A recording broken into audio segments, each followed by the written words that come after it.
was really cool to be a part of that. And then I was in a Disney movie. Yes. This is probably the most interesting story.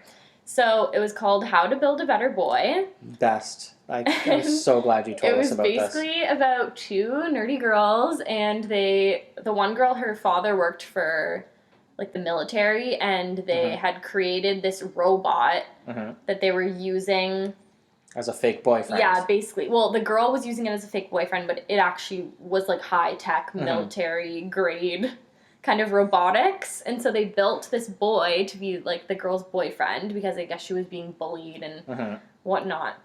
And so the one main girl, I ended up actually getting to be her like body double, which basically is obviously not the same as like a stunt double because I didn't have to do any kick flips or like back handsprings or anything. Not yet. No, not yet.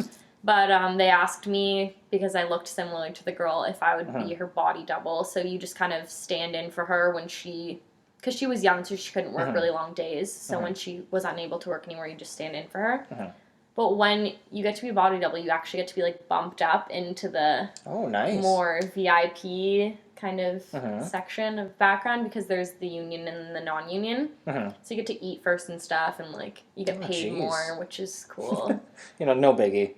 No, you just make a lot more money, but that's interesting. But yeah, that was really cool, and that was like something that was different than a lot of the other stuff that I had done, because it was a little kind of higher up, and it was just something really cool. I got to like hang out with the actual actors and actresses that were the main, like the leads, and do like a bit of like work with them, which was cool. But yeah, I worked on a Robert Pattinson movie too, if anyone cares about that. I don't know anything about this, but okay. Yeah, it was a Julianne Moore and Robert Pattinson. It was David Cronenberg. I told you about this. Probably. I don't remember. And that one was cool because it was like a night shoot, so it actually started at 6 p.m. and then went to 6 a.m. the next day, and that was the only ever night shoot that I had ever done. Probably will never do it again because it was not fun. Yeah. It was fun being there, but just the whole time, like difference of not being able to sleep and stuff was just not very fun. But yeah, that was a cool experience because it was at like a club, sort of like an outdoor club in Toronto.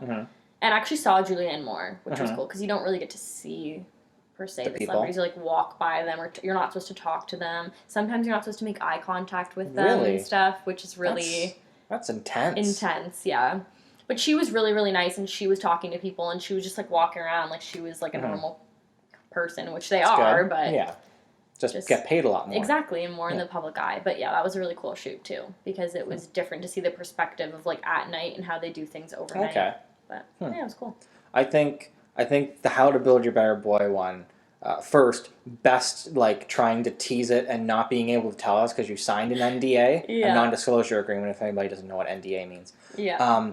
And you're like, I can't tell you about this, but I worked in a Disney movie, and it was about two nerdy girls, and they build a robot guy. And we're like, oh my gosh. Cliffhanger. This is the best synopsis. Just leaving you right on the edge ever. There. And I think it's been one of like the few Disney movies that I've watched in the past while, and I'm like, she's not in this. She was lying to us the whole time.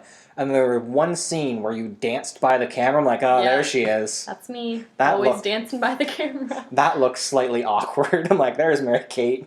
That was cool, too, because we got to film at the Royal York in one of their ballrooms for the one dance scene that they had, and it was amazing. Like, you actually got to go to really cool places Swanky that they things. had sets and stuff, so it was super interesting to see, like, the different places that they would build the sets and stuff, so that was cool, too. That's awesome. Yeah. So if anybody wants to be an extra, what should they do? Honestly, it's so easy. I get asked this question still to this day all the time. You can just Google agencies. There's a bunch in Toronto. That's probably where the main, like, actual that's where most real things ones in are. Canada are, right? Exactly. They're here in Vancouver. So honestly, just Google them, and you can email whoever is in charge there and just let them know that you're interested. It's super easy to get into background work as opposed to going for, like, principal roles because then you have to get headshots and all that fancy stuff. But for background work, you basically just let them know that you're interested, and they can kind of just throw you into wherever, as long as you usually have to pay a one-time fee. and then you can just get started, and it's super easy, and it's really fun for especially like younger generation of like kind of like teenagers who are just starting out. And like if you live in the city, it's a super easy job to like go to on the weekends. And you get paid for it as well, right? Exactly, yeah, and you get to meet a lot of cool people. Like I met a whole bunch of friends, like people that I still am in contact with today. So that's awesome. Yeah. Almost nobody has been good at it. Worst. I'm ready. Those are good standards to live up to. Basically, just gotta be better than Rob, who got 0. Great. Rob, I'm coming for you. Be careful, she will hurt you. Look out. Yeah. It's okay, we're friends if anyone's listening. Not I like really. Rob.